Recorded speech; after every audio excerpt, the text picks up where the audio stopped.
शिव महापुराण का स्कंद पुराण कहती है, ब्रह्म वैवर्त पुराण कहती है, हमारा शास्त्र कहता है, कुर्म पुराण कहती है, विष्णु पुराण कहती है कि पीपल का वृक्ष, बेलपत्री का वृक्ष और आंवले का वृक्ष, शास्त्र कहता है कार्तिक के महीने में इन 3 वृक्ष की जड़ में स्वर्ग स्वयं आकर निवास करता है। और चौथे नंबर पर कहा गया कि जहां तुलसी का पौधा होता है, कार्तिक के महीने में तुलसी के पौधे की जड़ में गोलोक धाम आकर निवास करता है, स्वयं भगवान कृष्ण का धाम आकर निवास करता है। कार्तिक का महीना हो, दामोदर मास हो, प्रयास करो तुलसी के जड़ में, तुलसी के पौधे में जल अवश्य समर्पित, एक दीपदान तुलसी के पौधे से थोड़ा सा दूर अवश्य करना चाहिए। कई लोगों की आदत रहती है तुलसी के गमले में ही दिया रख देते हैं और तुलसा महारानी पूरी कुमला जाती है, थोड़ा दूरी रखिए। शिव महापुराण की कथा कहती है शंकर के मंदिर में, आप लोगों ने स्मरण किया होगा, हम पूरे साल आपसे नहीं कहते कि आप आंवले को जल के लिए जाओ कि कहीं जल के लिए जाओ कि कहीं जल के लिए, पर कार्तिक महीने में 3 और एक तुलसा महारानी 4, ये 4 जगह पर अगर हमने जल समर्पित करा है तो ये जल हमारा खाली नहीं जाता, ये जल हमको सुख और शांति और लक्ष्मी का अनुभव करा। दामोदर मास कार्तिक महीने इस जल की बड़ी महत्व है।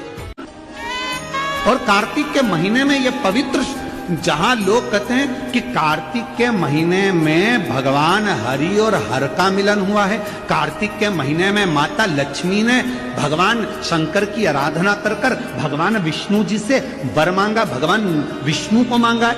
भगवान माता लक्ष्मी की माता जी, लक्ष्मी जी की माँ का नाम क्या था? माता जी का नाम ख्याति देवी। ख्याति देवी क्या कर रही थी? भगवान शंकर के साथ लक्ष्मी जी का विवाह कर रही थी। तब शिव जी से ख्याति देवी ने कहा मेरी बेटी लक्ष्मी का विवाह मैं तुम्हारे साथ करना चाहती हूँ। शंकर भगवान ने कहा नहीं, मैं लक्ष्मी से शादी नहीं कर सकता, क्योंकि लक्ष्मी जी का विवाह तो आप नारायण के साथ करें। लक्ष्मी जी ने शिव जी की इतनी आराधना करी, इतनी आराधना करी, बाबा देव अधिदेव महादेव ने पूछ लिया लक्ष्मी तुम क्या चाहती हो? लक्ष्मी जी कहती है मैं नारायण को प्रेम करती हूँ, भगवान विष्णु से विवाह करना चाहती, बस इतनी सी बात। लक्ष्मी मैं तुम्हें वर देता हूं, कार्तिक के पूरे महीने में लक्ष्मी तुमने मेरे मंदिर में दीप जलाया है, कार्तिक के पूरे महीने में लक्ष्मी तुमने मेरी आराधना करी है, मैं शिव लक्ष्मी आज तुम्हें वर देता हूं कि तुम्हें भगवान नारायण प्राप्त होंगे। और जो कार्तिक के महीने में जो शिव का स्मरण करेगा, जो लक्ष्मी का पूजन करेगा, उसके घर में नारायण लक्ष्मी दोनों प्रवेश करेंगे, उनका उद्धार करेंगे। कार्तिक महीने में भगवान को लगा देने पर जीते जी भगवान विष्णु कृष्ण राम एक बार गले लगा कर जाते हैं। वो कौन सा चंदन है? आपको पहले भी कथा में वर्णन किया, हरि चंदन। कौन सा चंदन है? हरि चंदन। कार्तिक के महीने में हरि चंदन कैसे बनता है? तुलसी जब सूख जाती है, सूखी हुई तुलसी की जड़ धोकर रख लीजिए, कार्तिक के महीने में उसको सिलवट्टे पर घिसकर उसका चंदन बनाइए, उसमें थोड़ा सा कुमकुम मिलाइए, चंदन बनाकर कार्तिक के महीने में जो भगवान विष्णु के मस्तक पर तिलक लगाता है और अपने मस्तक पर भगवान का ही तिलक लगा लेता है, उसको जीते जी एक बार मेरा श्री हरि गले लगा लेता है, वो हरि चंदन। विष्णु पुराण तारीख से तब अपन उसमें श्रवण करेंगे तुलसी के एक एक महत्व को, कि तुलसी की जड़ में जो पतली धारा रहती है उससे क्या फल मिलता है। क्योंकि अश्विनी अधिक मास है की बात, तो अश्विनी अधिक मास में एक एक प्रमाण दिया, तुलसी की पत्ती का, तुलसी के बीज का, तुलसी की टहनी का, तुलसी की जो मंजरी होती है, वो मंजरी जब गिरती है तो गिरी हुई मंजरी का क्या फल है, उसका भी प्रमाण अश्विनी अधिक मास में आता है। उसका विष्णु पुराण से लेकर उसको सुनेंगे।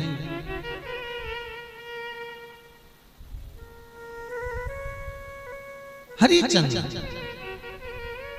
उसी तरह कार्तिक के महीने में सूखी हुई तुलसी की लकड़ी घी में भिगोकर, घी के दिए में घी भरकर जो भगवान के मंदिर में, भगवान श्री हरि के मंदिर में, नारायण राम कृष्ण के मंदिर में दिया जला देता है, उस लकड़ी का उसकी मनोकामना 3 महीने में पूरी हो जाती है। महाराज कार्तिक के महीने में उस तुलसी का इतना महत्व। तो भस्म और के महीने का एक सुख प्रदान किया है, एक आनंद प्रदान किया है, एक रसतत्व प्रदान किया है। कार्तिक के महीने में भगवान को मना कर रहूंगा, क्या दूं मैं शिव जी को, क्या प्रदान करूं मैं शंकर भगवान को। एक बेलपत्र, 3 शमी पत्र, बहुत ध्यान दीजिएगा। कार्तिक के महीने में एक बेलपत्र, 3 शमी, चंपेश्वर महादेव का नाम लेकर आप अशोक सुंदरी का स्पर्श कराकर शंकर भगवान के शिवलिंग पर समर्पित करें। अशोक सुंदरी तो मालूम है ना सबको। कार्तिक महीने में दामोदर मास में आप एक बेलपत्र 3 के दिन केवल चंपेश्वर महादेव का नाम लेकर आप अशोक सुंदरी का स्पर्श कराकर शंकर भगवान के शिवलिंग पर समर्पित करें। अशोक सुंदरी तो मालूम है ना सबको। सुंदरी का स्पर्श कराकर शंकर भगवान के शिवलिंग पर समर्पित करें। तुम साल भर पहले जितना कमाते थे, वर्ष भर पहले तुम जो व्यापार व्यवसाय कर रहे थे, साल भर से जो नौकरी के लिए प्रयास कर रहे थे, उसमें सफलता आपको अगले वर्ष की दामोदर मास आने से पहले मिली कि नहीं। कार्तिक महीने में 2 वस्त्र का विधान है। जितनी भी माताएं बेटी हैं, चाहे वो सासू माँ हो चाहे बहुएं हो, बेटियां भी कभी ना कभी बहू बनेंगी और आप भी कभी ना कभी सास बनेंगे, स्मरण। कार्तिक महीने में 2 वस्त्र का विधान है। एक पीले कलर का वस्त्र और एक लाल कलर का वस्त्र। एक पीला वस्त्र है, एक लाल वस्त्र।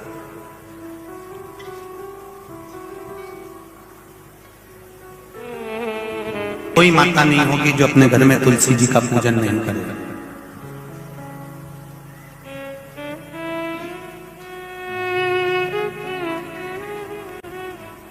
घर की मां यदि लाल वस्त्र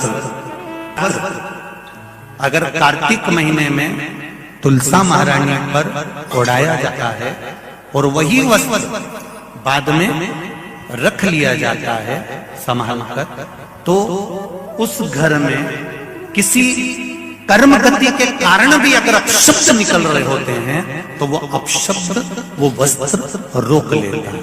वो वस्त्र रोक, कौन सा वस्त्र? लाल वस्त्र, पीला वस्त्र। इन 5 दिन में अगर तुलसा महारानी को चढ़ाया जाता है और उसको रखा जाता है, तो जिस नारी के गर्भ से संतान नहीं भी हो रही होती है, उसके कक्ष में अगर वो वस्त्र कुछ दिन तक रखा रहता है तो ये निश्चित आती है कि गर्भ ठहरता जरूर है। महादेव श्री शिवाय नमस्तुभ्यम। स्वागत है आपका अपने YouTube चैनल में। इस वीडियो में आपको पूजनीय पंडित जी बहुत ही विशेष कार्तिक महीने का उपाय बताए हैं। कार्तिक महीने में 3 वृक्षों की पूजा आपको जरूर करना चाहिए। तो ऐसे में शनिवार का दिन पड़ रहा है और लाभ पंचमी का दिन है, तो आप पीपल के वृक्ष के नीचे प्रदोष काल में घी का दीपक जरूर जलाएं। आपके घर में माँ लक्ष्मी की कृपा बनी रहेगी, घर में सुख शांति समृद्धि होगी। तो आप इस उपाय को करें। और जो भाई बहन चैनल पर पहली बार आए हैं, चैनल को जरूर सब्सक्राइब करें। वीडियो अच्छी लगे तो लाइक करें, ज़्यादा से ज़्यादा इस वीडियो को शेयर करें।